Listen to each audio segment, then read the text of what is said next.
సమాధానం చెప్పండి. ఒకవేళ సరెండర్ చేస్తే వాళ్ళ పిల్ల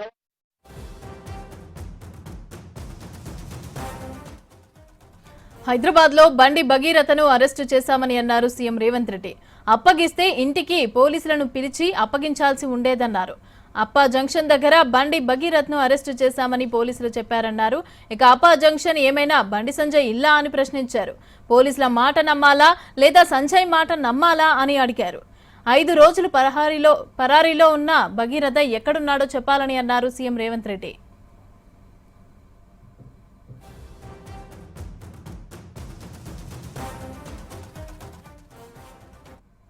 స్పష్టంగా అరెస్టు చేసినామని చెప్పిండ్రు. మా పోలీస్ సిబ్బంది చెప్పిందే నేను నమ్ముతాను. అతన్ని అరెస్టు చేసినాము. మీరందరూ ఒక్క ప్రశ్నకు నాకు సమాధానం చెప్పండి. ఒకవేళ సరెండర్ చేస్తే వాళ్ళ పిల్లవాడిని వాళ్ళ ఇంట్లో పెట్టుకొని పోలీసులను పిలిపించి అప్పచెప్తారు. అప్పా జంక్షన్ మీ ఇల్లా నా ఇల్లా?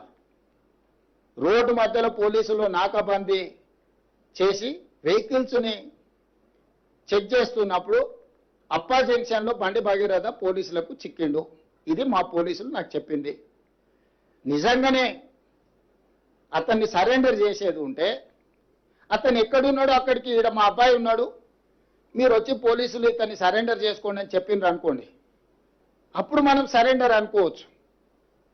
రోడ్డు మధ్యలో పోలీసులు అతన్ని కస్టడీలోకి తీసుకొని మేము అరెస్ట్ చేసినామని పోలీసులు చెప్తుంటే నేను పోలీసుల మాట నమ్మాలనా లేకపోతే రాజకీయ నాయకుల మాట నమ్మాలనా? మీరు చెప్పండి.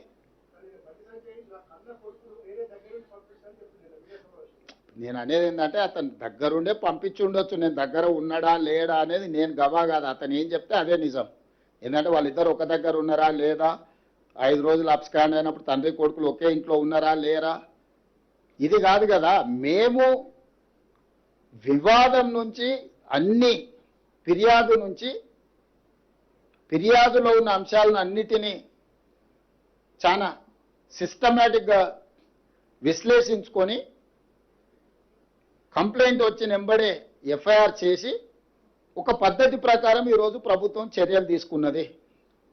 మా చర్యల్ని ప్రజలు కానీ కోర్టు కానీ ఎవరు తప్పుపట్టలే.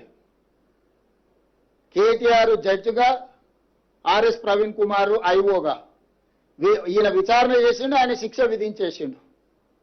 అసలు ఏం సిగ్గు కూడా పడారంటే అసలు ఇంత సిగ్గు తప్పిపోయింది వీళ్ళనంటే నాకు అర్థమే అవుతలేదు.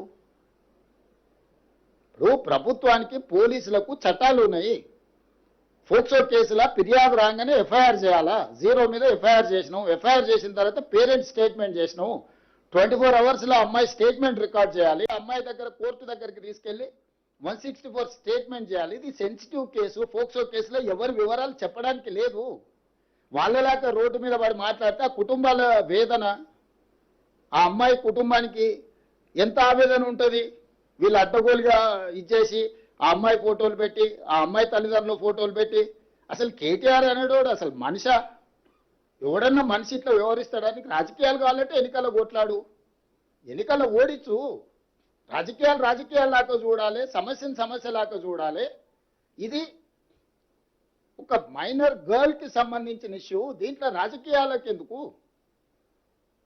ప్రభుత్వం ఒక పద్ధతిలో చర్యలు తీసుకుంటున్నప్పుడు అందరినీ ఇందులోనే దీంతోనే మొత్తం ఒక మైనర్ అమ్మాయిని అడ్డం పెట్టుకొని రాజకీయంగా ఏదో సాధించినామని ఈ శాడిజం ఏంది?